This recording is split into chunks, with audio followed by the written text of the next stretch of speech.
প্ৰাকৃতিক শোভাৰে পৰিপূৰ্ণ বাক্সা জিলাৰ এক অন্যতম বনভোজস্থলী হ'ল মানস চৌকী। বছৰৰ শেষতো দেওবাৰে মানস চৌকীত দেখা গ'ল উৎসৱমুখৰ পৰিৱেশ। পুৱাৰে পৰাই অসমৰ ভিন্ন প্ৰান্তৰ পৰা অহা লোকে ভিৰ কৰেহি এই বনভোজস্থলীত। পৰিয়ালসহ বহু লোকৰ উপস্থিতিয়ে মানস চৌকীৰ পৰিৱেশ কৰি তোলে উল্লাসময় আৰু সজীৱ।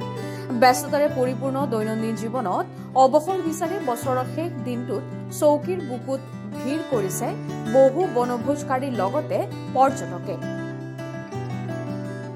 পাগল আৰু দিয়া নদীৰ সংগমস্থলী মানস চৌকীৰ নৈসৰ্গিক শোভা অতি মনোমোহা। পাহাৰ আৰু নদী, নৈৰ পাৰে পাৰে বিস্তৃত এলেকাত বহু বনভোজকাৰী দলে নিজৰ নিজৰ অৱসৰ উদযাপন কৰা পৰিলক্ষিত হৈছে। কোনোৱে খেলিছে, কোনোৱে নাচিছে, আন কোনোৱে আকৌ প্ৰাণ খুলি গাইছে গান। এনেদৰেই বছৰৰ শেষ দিনটো উদযাপনৰ বাবে লোকসকলে উপস্থিত হৈছে মানস চৌকীত।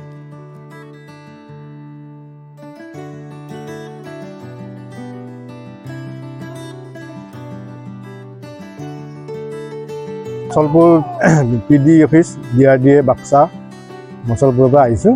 আমি মানে ভূটান চকী আমি আচলতে প্ৰতি বছৰে অফিচৰ ফালৰ পৰা এটা পিকনিক উদযাপন কৰোঁ বছৰৰ শেষ দিনত। আজি বছৰটোৰ লাষ্ট ডে, তো আমি ভূটান চকী আমাৰ ওচৰৰে ইমান ধুনীয়া মানে সৌন্দৰ্য জেগা। ইয়াত মানে বহুখিনি মানুহ ইয়াতে লগ পোৱা যায়। এটা মানে মানুহবিলাকৰ মাজত এটা ভাল ঐক্যতাবাদ আছে আৰু গোটেই মানুহখিনি লগ হৈ এটা মানে বনভোজৰ আয়োজন কৰোঁ আমি প্ৰতি বছৰে ইয়াতে।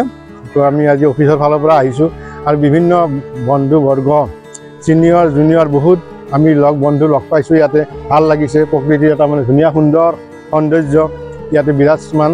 ইয়াতে নিজৰা বৈ আছে, পানীৰ মানে ভাল এটা পৰিৱেশ আৰু ইয়াত আহি আহক, উপভোগ কৰক সকলোৱে। দিনটো মানে ভালদৰে এটা কৰক। মানুহটো কৰ্মব্যস্ততা, চব মানে কৰ্মব্যস্ততাৰ মাজতে থাকে, সদায় কৰ্মৰে মাজতে দিন অতিবাহিত কৰে। তাৰে মাজত এটা দিন অন্তত বছৰত আহি পেলাই ইয়াতে উদযাপন কৰিলে মনটো এটা মানে শান্তিপূৰ্ণ হয় আৰু মানে এটা যিটো আমাৰ মানে ৰিফ্ৰেছমেণ্ট, এটা ভাল ৰিফ্ৰেছমেণ্ট পোৱা যায়। মানে ভূটান চকী আমাৰ ইমান ধুনীয়া BTCৰ এটা মানে ভাল এটা স্ক'প, টুৰিজিমৰ এটা ভাল আৰু দেখা পাইছোঁ। আমি আজি বহু বছৰ আগতে ইয়াত আহিছিলোঁ, আজি এতিয়া আহি ইয়াত দেখিছোঁ ইমান ধুনীয়া এটা পৰিৱেশ সৃষ্টি হৈছে ইয়াতে। আমাৰ মানে লোৱাৰ আছামৰ ভিতৰত এইটো ইয়াতে মানে ডেভেলপমেণ্ট কৰিব লগা বহুত আছে।